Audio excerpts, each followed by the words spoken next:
ఆదికాండము 17వ అధ్యాయము. అబ్రాము 99 ఏండ్లవాడైనప్పుడు యెహోవా అతనికి ప్రత్యక్షమై, నేను సర్వశక్తిగల దేవుడను, నా సన్నిధిలో నడచుచు నిందారహితుడవై ఉండుము. నాకును నీకును మధ్య నా నిబంధనను నియమించి నిన్ను అత్యధికముగా అభివృద్ధి పొందించెదనని అతనితో చెప్పెను. అబ్రాము సాగిలపడి ఉండగా దేవుడు అతనితో మాటలాడి, ఇదిగో, నేను నియమించిన నా నిబంధన నీతో చేసి ఉన్నాను. నీవు అనేక జనములకు తండ్రివగుదువు, మరియు ఇక మీదట నీ పేరు అబ్రాము అనబడదు. నిన్ను అనేక జనములకు తండ్రినిగా నియమించితిని గనుక నీ పేరు అబ్రాహాము అనబడును. నీకు అత్యధికముగా సంతాన వృద్ధి కలుగజేసి నీలో నుండి జనములు వచ్చునట్లు నియమించుదును. రాజులను నీలో నుండి వచ్చెదరు.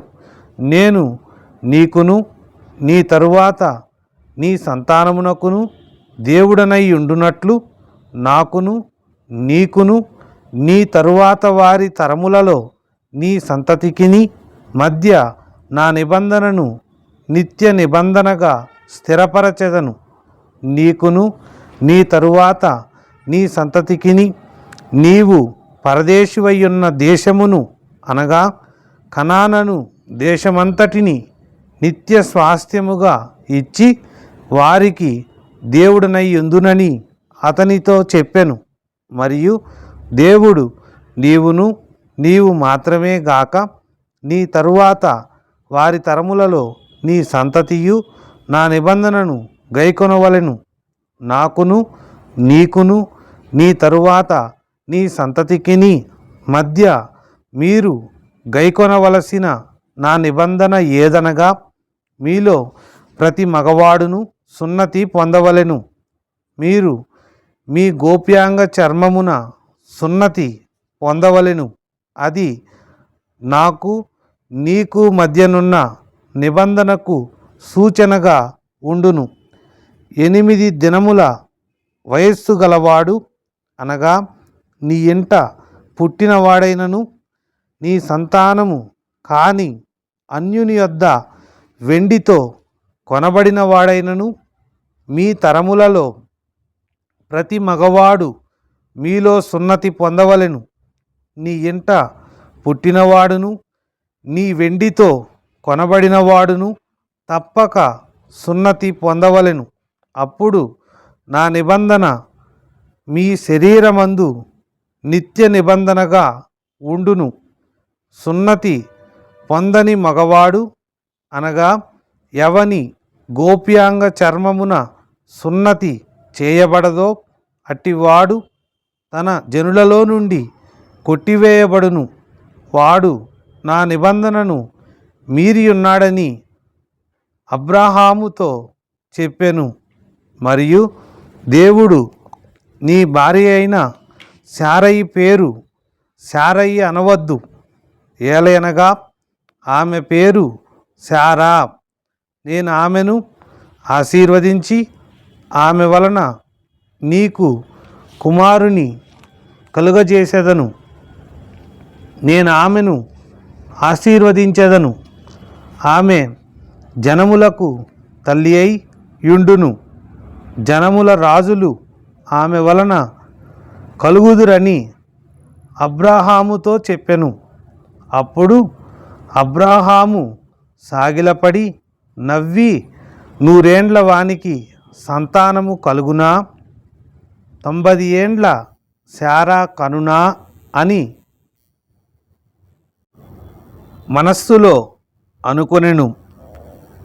అబ్రాహాము ఇష్మాయేలు నీ సన్నిధిని బ్రతుకననుగ్రహించుము అని దేవునితో చెప్పగా, దేవుడు నీ భార్య అయిన శారా నిశ్చయముగా నీకు కుమారుని కనును. నీవతనికి ఇస్సాకు అను పేరు పెట్టుదువు. అతని తరువాత అతని సంతానము కొరకు నిత్య నిబంధనగా నా నిబంధనను అతనితో స్థిరపరచెదను. ఇష్మాయేలును గూర్చి నీవు చేసిన మనవి నేను వింటిని. ఇదిగో, నేను అతనిని ఆశీర్వదించి అతనికి సంతానాభివృద్ధి కలుగజేసి అత్యధికముగా అతని విస్తరింపజేసేదను. అతడు 12 మంది రాజులను కనును. అతనిని గొప్ప జనముగా చేసేదను. అయితే వచ్చు సంవత్సరము ఈ కాలమందు శారా నీకు కనబోవు ఇస్సాకుతో నా నిబంధనను స్థిరపరచెదనని చెప్పెను. దేవుడు అబ్రాహాముతో మాటలాడుట చాలించిన తరువాత అతని యొద్ద నుండి పరమునకు వెళ్ళెను. అప్పుడు అబ్రాహాము తన కుమారుడైన ఇష్మాయేలును, తన ఇంట పుట్టిన వారినందరినీ, తన వెండితో కొనబడిన వారినందరినీ, అబ్రాహాము ఇంటి మనుష్యులలో ప్రతి వానిని పట్టుకొని దేవుడు తనతో చెప్పిన ప్రకారము ఆ దినమందే వారి వారి గోప్యాంగ చర్మమున సున్నతి చేసెను. అబ్రాహాము గోప్యాంగ చర్మము సున్నతి చేయబడినప్పుడు అతడు 99 ఏండ్లవాడు. అతని కుమారుడైన ఇష్మాయేలు గోప్యాంగ చర్మము సున్నతి చేయబడినప్పుడు అతడు 13 ఏండ్లవాడు. ఒక్క దినమందే అబ్రాహామును అతని కుమారుడైన ఇష్మాయేలును సున్నతి పొందిరి. అతని ఇంట పుట్టినవారును, అన్యుని యొద్ద వెండితో కొనబడిన వారును, అతని ఇంటిలోని పురుషులందరూ అతనితో కూడా సున్నతి పొందిరి.